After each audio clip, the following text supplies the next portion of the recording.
महाराष्ट्र के उप मुख्यमंत्री व पालक मंत्री एकनाथ जी शिंदे के समक्ष सांसद व विधायकों की बैठक। महाराष्ट्र के पालक मंत्री एकनाथ जी शिंदे ठाणे जिले के अधीक ठाणे जिलाधिकारी के समक्ष विधायक और सांसदों की बैठक का आयोजन किया गया। इस मीटिंग में सांसद और विधायकों ने विकास कार्य हेतु अपनी अपनी बातें रखी। आइए देखते हैं इस बैठक की कुछ खास तस्वीरें।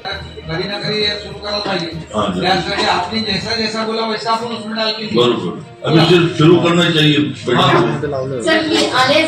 शुरू करते साहब। एक उल्लासनगर की बिल्डिंग यूएमसी की कारपोरेशन की बिल्डिंग ही धोखादायक है, उसके लिए फंड्स चाहिए। ऐसा नहीं मैडम नहीं आई है और स्टाफ बैठे हैं। पहले से डीपीडीसी बिल्डिंग के लिए जो धोखादायक है, कारपोरेशन पूरा स्टाफ रहता है 500-700, कभी भी गिर जाएगी तो मैडम भी नहीं है, दूसरे स्टाफ भी बैठे हैं, उसके लिए थोड़ा सोचिए। थोड़ा रिडेव्हलपमेंट के लिए फंड दीजिए कारपोरेशन। आपण स्ट्रक्चरल ऑडिट पण केलेला आहे सर, प्रस्ताव पाठवलेला आहे सर, पण गरज आहे सर, खूप बिकट अवस्था झालेली आहे सर। इमर्जन्सी है साहब, वो उसके लिए कैसे भी हो सर सर कॉलम मध्ये क्रॅक केलेले आहेत सर अतिशय म्हणजे लवकरात लवकर निधी मग तुम्ही ती आता पाडली पाहिजे। हो सर, त्याच्यासाठी आम्ही प्रस्ताव तयार केलेला आहे। मागच्या वेळेस प्राथमिक प्रस्ताव आपण सादर पण केला होता 200 कोटीचा। आता पूर्ण प्लॅन पण रेडी आहे सर। ऑल्टरनेट जागा पण आपल्याला मिळालेली आहे सर, आम्ही लगेच शिफ्ट पण करू शकतो। तातडीने जर निधी उपलब्ध झाला सर जिथं आहे तिथेच करायचं आहे। येस, तिथेच करायचं। जागा मिळालेली आहे सर, शिफ्ट करण्यासाठी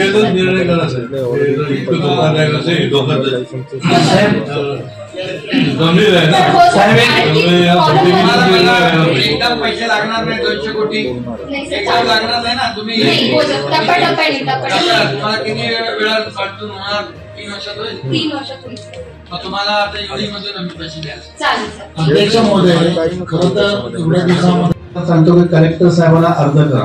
मग कलेक्टर साहेबाचा तो अर्ज केल्यानंतर कलेक्टर साहेब आपलं यूएनसीचं नाव तसंच राहून त्याला फेरफारची परवानगी देते, परंतु साहेब त्यामध्ये दलाल लोक 4-4, 5-5 लाख रुपये 6-6 महिने जातात सर।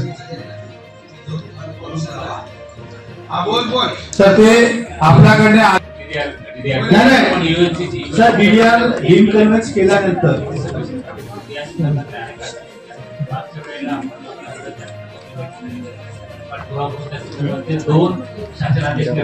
आज पोलीस स्टेशन मध्ये एकही वाहन सध्या सुस्थितीत नाही, तर आम्हाला डीपीटीसी मधून वाहन उपलब्ध करून द्या।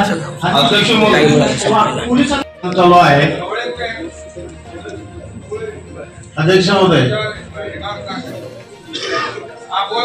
भिवंडी वाडा मनोरस्ता अतिशय संत गतीने काम चालू आहे, फक्त नुसतं खोदून ठेवलंय, बाकी काम कुठेच चालू नाहीये। भिवंडी वाडा पीडब्ल्यूडी कडे आहे ना, तुला काय परिस्थिती आहे? भिवंडी वाड्यावरती आपलं 1000 कोटीचा टेंडर मंजूर झालेला आहे, एजन्सी पण फायनल झालेली आहे आणि काम जरी चालू केले पण थोडं संत गतीने साहेब म्हणतात ते बरोबर आहे। निधीचं थोडंसं त्याला शाश्वती नसल्यामुळे आम्ही त्याच्या मागे लागलो, स्पीड अप करावं म्हणता। त्याने कॉन्ट्रॅक्टर कोण आहे? सर ईगल म्हणून आहे, ईगल म्हणून उल्हासनगरची कंपनी आहे। बाबा त्याच्या मागे लागा, त्याला काम करायला सांगा। मंजूर झालेला आहे ना? येस सर, मंजूर झालं हो सर, आम्ही तेच सांगतो। काय अडचण आली तर अध्यक्ष महोदय, त्याच पद्धतीने CMJSY आणि PMJSY 5-5, 6-6 वर्ष अध्यक्ष महोदय कामं होत नाहीत आणि शासनाचा एकही बोर्ड त्या ठिकाणी लागत नाही। CM म्हणजे आपण होतात, आपलंही नाव कुठं नाही, PM आपलेच आहेत, त्यांचंही नाव कुठं नाही, फक्त ठेकेदार उभा राहतो, 5-5 वर्ष काम करत नाही। अध्यक्ष महोदय, मंत्री महोदय, PMJSY CMJSY कोण एसी कोण आहे? हा सांगा जरा। 5-5 वर्ष द्यावं लागतात। त्याला 3 वर्ष झालेले, त्याला दंडे लावलेले आपण, आणि आता त्यांनी मार्च पर्यंत पूर्ण करण्याचं त्यांना आपल्याला स्वागत करतो।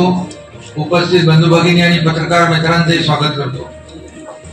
आजची डीपीडीसीची बैठकीमध्ये आपल्या इतिवृत्ताला मान्यता दिली आणि आपल्या अनुपालन अहवालास मान्यता दिली।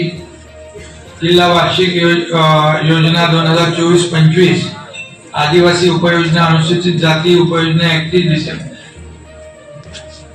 अरे आपल्या CS मॅडम आहेत का?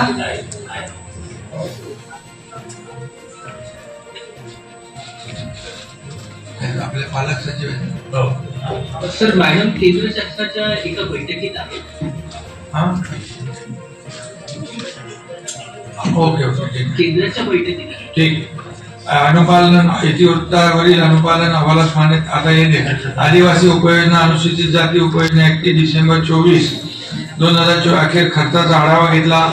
जिल्हा वार्षिक सर्वसाधारण आदिवासी उपयोजना अनुसूचित जाती उपयोजना सन 2025-26च्या प्रारूप आराखड्यास मान्यता देणे आणि आयत्या वेळचे विषय त्याच्यावर देखील आपली चर्चा अतिशय सगळ्यांनीच चर्चेमध्ये भाग घेतला आणि विस्तृत चर्चाही झाली। यामध्ये पाण्याचा प्रामुख्याने आपला 1300 कोटी रुपयाचा तुमचं प्लॅन 25-26चा प्लॅन तुम्ही तयार केलाय। त्याच्यामध्ये सध्याची परिस्थिती सगळी राज्याची आर्थिक परिस्थिती आणि आपण केलेल्या योजना सुरू केलेले प्रकल्प आपलं कमिटेड एक्सपेंडिचर ह्या सगळ्या गोष्टी ज्या आहेत या पेन्शन लोकांचे लोनचं व्याज सगळं या सगळं हे आपल्याला जो काही गाडा चालवायचा हा आपण सगळं हे करत असताना मग जिल्हा नियोजन विभागाला देखील जिल्ह्याच्या विकासाला देखील पैसे जास्तीत जास्त पुरेसे मिळतील अशा प्रकारची आपली भूमिका आहे। नक्की त्यामध्ये जेव्हा आमची बैठक होईल मुख्यमंत्री नंतर अर्थमंत्री उपमुख्यमंत्री माझी तेव्हा नक्की या बाबतीमध्ये आपण सकारात्मक भूमिका घेऊ। आणि खरं म्हणजे गेली 2.5 वर्ष आपण सर्व आमदारांचं आणि खासदारांचं सगळ्यांचं मी पुन्हा एकदा स्वागत करतो। आणि कारण 2.5 वर्ष आपण मागची जे महायुतीचं सरकार म्हणून आपण जे काम केलेल्या योजना केलेले प्रकल्प बंद पडलेले प्रकल्प त्यांना आपण चालना दिली, नवीन प्रकल्प आपण हाती घेतले त्याला चालना दिली आणि त्याचबरोबर प्रकल्प केले विकास प्रकल्प आणि कल्याणकारी योजना लोकाभिमुख याची आपण सांगड घातली। फक्त ठाणे जिल्ह्यापुरतं मी बोलत नाहीये, संपूर्ण महाराष्ट्रामध्ये आपण अशा प्रकल्पांना देखील जे थांबवलेले होते ज्याच्यामध्ये काही अडथळे निर्माण केले होते हे सगळे आपण बाजूला केले आणि कल्याणकारी राज्य म्हणून सर्वसामान्यांचं सरकार म्हणून आपण 2.5 वर्षामध्ये जे काम केलं मला त्याचं समाधान आहे, आनंद आहे।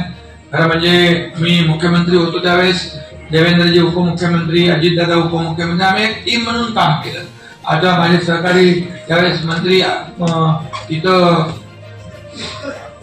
रवी चव्हाण आहेत आणि त्यावेळेस सोबत मंत्री होते आणि अशा सर्वच लोकांना घेऊन या राज्याचा विकास आपण सर्वांगीण विकास केला आणि